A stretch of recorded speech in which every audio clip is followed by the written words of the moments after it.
Quizá en alguna ocasión te has preguntado cuál es la esencia de la identidad mexicana. Y para responder a eso tienes que ir a la historia, a lo que fueron los orígenes de nuestra nación. Eso se remontan hace cerca de 1000 años, en el 1114, cuando en Aztlán, un pequeño pueblo en las costas de lo que hoy es Nayarit, al sacerdote Dios se le revela y le dice: salgan de esta tierra al lugar que yo les mostraré. En donde encuentren ustedes un águila posada sobre un nopal devorando una serpiente, allí es el lugar en donde construirás tu gran civilización.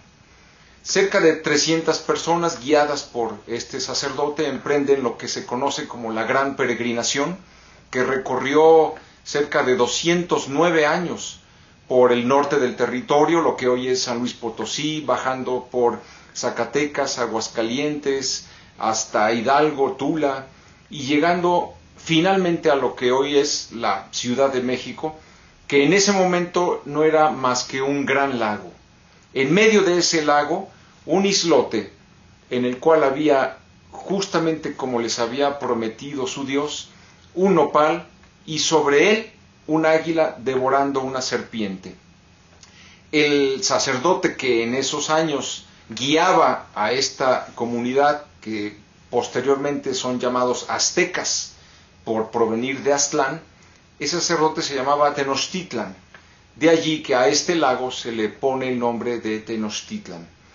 Y también se le llama México, por el hecho de que ese lago tenía la forma de una cabeza de conejo, y ellos, siendo una civilización cosmogónica, veían en la luna la mancha que parece una cabeza de conejo. Y al estar el islote en el centro, es decir, en el ombligo, Mexixtli, Xixtli quiere decir en medio de, en el ombligo de la luna. Eso es lo que significa México. Y se comienza a construir esta gran civilización, al punto que cuando 2 siglos después llegan los españoles, Hernán Cortés se queda admirado por la majestuosidad de sus templos, de sus mercados, de su astronomía, de una civilización realmente muy avanzada que se había construido sobre esa promesa que se concretizó en Tenochtitlán. Conocemos la historia como en ese 1521 es destruida por los conquistadores la gran Tenochtitlán, los indígenas son sometidos, son asesinados, este lago se llena de sangre y los indígenas se llenan de desilusión, de frustración y de agonía, porque finalmente no saben cómo esta promesa que Dios les había hecho se vio destruida y aniquilada en tan poco tiempo. Ellos no aceptan inicialmente a esta nueva cultura ni a la religión que les proponían.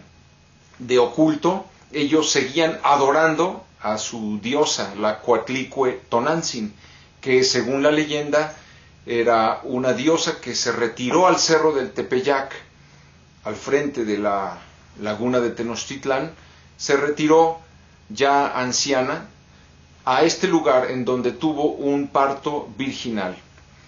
Y ellos seguían adorando a esta diosa.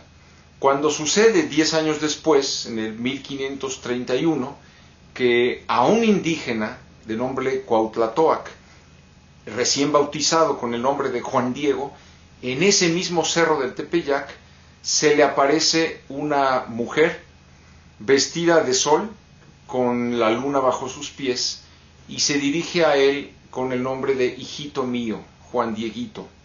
Le pide que vaya al obispo, que apenas había llegado a México en el 1528, Fray Juan de Zumárraga, para pedirle que en ese cerro se construyera para ella una casita. Recordemos que el indígena Juan Diego rechaza inicialmente: ¿por qué me escoges a mí? ¿Por qué no mandas a alguien letrado, a alguien influyente, a un noble, a alguien que tenga relación con el obispo para que le crean? efectivamente el obispo no le cree a este indígena y le pide una señal. Hasta que finalmente, un 12 de diciembre de ese año, le lleva esa tilma llena de rosas que había encontrado, a pesar de ser el invierno, y delante de él las deja caer y aparece la imagen de esa mujer que se le había estado apareciendo en el cerro del Tepeyac. Es así como finalmente el obispo cree a las palabras de Juan Diego. Pero esa imagen, esa aparición, era dirigida especialmente a los indígenas, porque ella en su vestimenta, en su rostro, en toda su persona, tiene una serie de signos que solamente ellos podían entender, como es el manto azul en el cual aparecen las constelaciones de esa época, ellos siendo una civilización totalmente cosmogónica, además con el mensaje de que el dios Huitzilopochtli había dispersado los astros y la diosa Coatlicue-Tonantzin los había vuelto a unificar. El manto, el vestido interno sutil, rosa, suelto, con el ceñidor en las manos, significando que esa mujer está embarazada. La fecha en que se aparece, que es la fiesta del fuego nuevo, y sobre todo la flor que lleva en su pecho, que es la flor con 4 pétalos, que para los indígenas significa el sol naciente. Y algo muy importante y decisivo es que ella se aparece con el rostro de una mestiza. Esto es fundamental porque ser mestizo en esa época implicaba el ser rechazado por los españoles y por los indígenas. Una persona que se había mezclado entre indígena y español era mal vista, era despreciada por las dos razas y las dos culturas. Esta mujer, que dice ser la madre del verdadero Dios por quien se vive, aparece con el rostro de una mestiza. Y ese hecho logra el milagro que define en segunda instancia la identidad mexicana. Primero, una civilización religiosa que emprende una gran peregrinación en búsqueda de una promesa, y segundo, este milagro de fundir a dos razas. Cuestión única que no se ha dado en ningún otro país y en ningún otro continente, porque a donde han llegado colonizadores han destruido, han sometido y esclavizado a los moradores de ese lugar. En México se logró una fusión armoniosa de dos razas y de dos culturas sobre la aparición de la Virgen María en el Cerro de Guadalupe y sobre esta religión que, si bien al inicio rechazaban, en cuanto aparece la Virgen de Guadalupe, ellos piden, los indígenas, ser bautizados en el nombre de Cristo, y vienen por miles de todo el territorio a ser bautizados por los misioneros. Esta es, podríamos decir, la carta fundacional de la nación mexicana. A partir de ahí, en los siglos siguientes, se crea esta nueva civilización, llegando a tener México de las principales universidades del mundo, ciencia, cultura, hospitales, asilos para ancianos, el agro, la industria, toda una gran civilización. Hasta que en el siglo XIX, en España es impuesto como gobernante José Bonaparte, y las potencias aliadas en contra de España, que era Inglaterra, Francia y los Estados Unidos, planean la independencia de las colonias de México para minar el poder de España, ese enemigo común. Y entonces resulta que las logias, tanto europeas como estadounidenses, empiezan a meter una serie de movimientos y motines a fin de lograr la independencia. En 1810, el cura Miguel Hidalgo y Costilla enarbola el estandarte de la Virgen de Guadalupe y proclama la independencia. Pero lamentablemente al cura Hidalgo le metieron la idea de lograr la independencia de México enfrentando lo indígena contra lo español. Esa idea errónea, que provino de intereses ajenos a México, creó 11 años de luchas fratricidas y derramamiento de sangre inútil, porque la independencia de México se podría haber logrado muy rápido y de una manera sencilla de no haber enfrentado nuevamente a estas dos razas, estas dos culturas. No es sino hasta 1821 cuando el general Agustín de Iturbide pues tiene la idea de que no se puede continuar adelante con estas revueltas y con esta persecución por parte de las tropas realistas, y propone en Iguala un plan para acabar con el enfrentamiento entre lo indígena y lo español y todas las clases sociales. Y propone en ese plan 3 garantías que quedan plasmadas en el verde, blanco y rojo de la bandera de México. Esas 3 garantías que son independencia, pero con unión de razas, de culturas y de clases sociales, y religión única, que es la que desde 1531 había construido a la nación, la religión católica. El plan de Iguala, lanzado por Agustín de Iturbide, finalmente pacifica y consuma, logra la independencia de México, que vuelve a construirse sobre esa identidad, tercer rasgo de la identidad mexicana. A partir de allí, estos intereses, estas logias adversas a los intereses mexicanos, comienzan a fraguar una serie de ataques y persecuciones contra la Iglesia, que era la que estaba edificando esta nueva nación.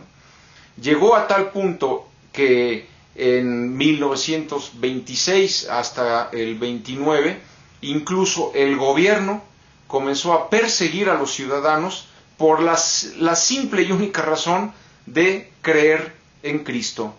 Fue prohibida, fue proscrita la religión, fue proscrita la iglesia, se cerraron los templos y hubo nuevamente guerras entre hermanos y derramamientos de sangre, y por supuesto decenas y decenas de mártires que murieron simplemente por decir viva Cristo Rey.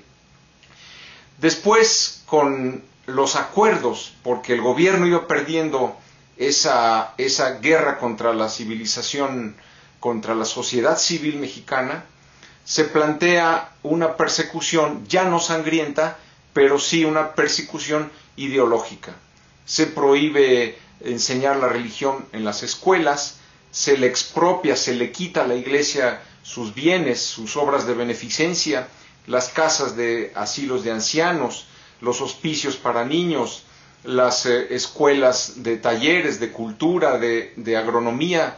Todo lo que la iglesia venía construyendo, se crea una persecución, repito, ya no violenta, pero sí en las universidades, en las leyes, en la cultura y sobre todo en una educación que, más allá de ser laicista, es una educación atea. Así llegamos hasta nuestros días, en los cuales hay un cuarto elemento fundamental de la identidad mexicana. Y es que esa imagen del 1531 en el Cerro del Tepeyac es la misma imagen que el apóstol San Juan vio en el Apocalipsis, cuando dice que en el cielo apareció una mujer vestida de sol, con la luna bajo sus pies y una corona de 2 estrellas sobre su cabeza. Esa mujer vestida de sol se contrapone a otra mujer, la prostituta, la gran ramera, que es una mujer que bebe en el cáliz la sangre de los mártires, sentada sobre una bestia de 7 cabezas y 10 cuernos. Toda una simbología que nos habla de lo que será en los últimos tiempos el gobierno mundial del anticristo, y esta mujer que es la iglesia apóstata, que se ha adaptado al mundo y se ha aliado con los países que conforman este gobierno. Las dos mujeres, la mujer vestida de sol y la gran ramera, la prostituta, son la iglesia, pero la mujer vestida de sol con la corona de 2 estrellas, es la iglesia fiel.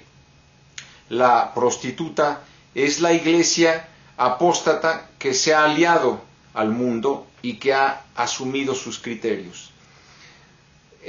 Por eso es que predicadores dominicos franciscanos de los siglos XVI, XVII, XVIII, en sus homilías, en sus prédicas han insistido en que más allá del milagro que logró la Virgen de Guadalupe apareciéndose en el Tepeyac en 1531, México tiene una vocación al futuro en los últimos tiempos, y que así como Dios eligió al pueblo hebreo para preparar la encarnación de su Hijo Jesucristo, de igual manera Dios escogió al pueblo de México para preparar al mundo y a la Iglesia para el retorno glorioso de su Hijo al final de esa gran tribulación que coincide con el gobierno centralizado, apóstata, socialista del anticristo.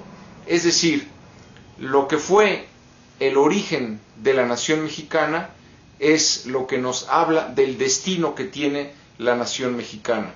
Solamente yendo al origen y a las escrituras y sobre todo a todo el contenido que implica la aparición del 12 de diciembre del 31 en el Cerro del Tepeyac, es que lograremos entender a qué estamos destinados los mexicanos.